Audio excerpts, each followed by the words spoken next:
कल जो हम शेफाली की बात कर रहे थे कि जिनकी डेथ हुई थी, तो फिर हम लोग वैक्सीन की भी बात कर रहे थे कि वैक्सीन से किस तरह से हमारी बॉडी में साइड इफ़ेक्ट्स आ रहे हैं। तो ये सिर्फ वैक्सीन की ही बात नहीं है, ये सारी एलोपैथी मेडिसिन की बात है। कभी भी कोई ध्यान से नहीं पड़ता है। एलोपैथी मेडिसिन जब भी हम लोग लेते हैं, एक लिस्ट ऑफ साइड इफ़ेक्ट्स होते हैं उसके ऊपर, मगर सब लोग उसको नज़रअंदाज कर देते हैं, इग्नोर कर देते हैं, कोई भी नहीं पढ़ता। तो मैं बताती हूँ, मैंने कुछ लिखा है कि शेफाली का लिखा हुआ था कि उसने एक इंजेक्शन लिया था ग्लूटाथायोन।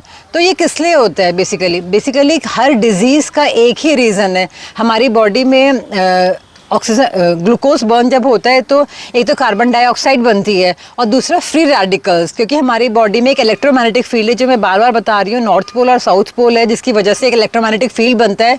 तो यहाँ फ्री रेडिकल्स बन जाते हैं। फ्री रेडिकल्स नाइट्रोजन के, ऑक्सीजन के या फिर सल्फर के बन जाते हैं। तो इन फ्री रेडिकल्स को अपनी बॉडी से निकालने के लिए इसी को बोलते हैं कि अपनी बॉडी का डिटॉक्सिफाई करना। तो यही शेफाली करती थी, वो खाती थी ग्लूटाथायोन।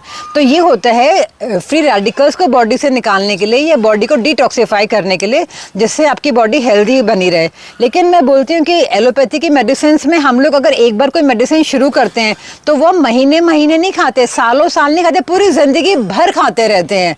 कभी सोच के देखो कि कोई जैसे थायराइड है तो पूरी ज़िंदगी थायराइड की दवाई खानी है, डायबिटीज़ है तो पूरी ज़िंदगी डायबिटीज़ की दवाइयाँ खानी है, और समय के साथ ना तो इनकी डोज कम होगी बल्कि इनकी डोज बढ़ती चली जाएगी। और तो आप सभी सोच के देखें कि किसी दवाई को अगर आप लाइफ लॉन्ग खाते हैं तो कितना साइड इफ़ेक्ट्स हो जाते हैं।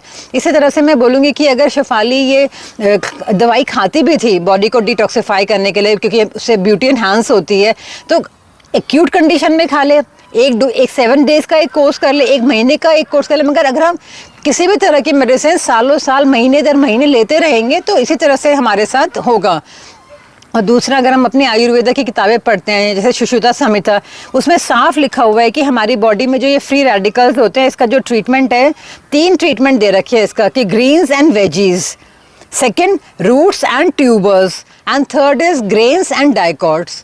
तो डिटेल में हमें इन चीज़ों के बारे में बाद में बात करेंगे, मगर कहने का मतलब ये है कि खाने पीने में भी अगर आप अपनी ये चीज़ ऐड करते हैं, रॉ फूड ऐड करते हैं, तो वो आपकी बॉडी से फ्री रेडिकल्स रिमूव करते रहते हैं और आपको इस तरह की एलोपैथी मेडिसिन में लेने की आपको ज़रूरत नहीं पड़ेगी।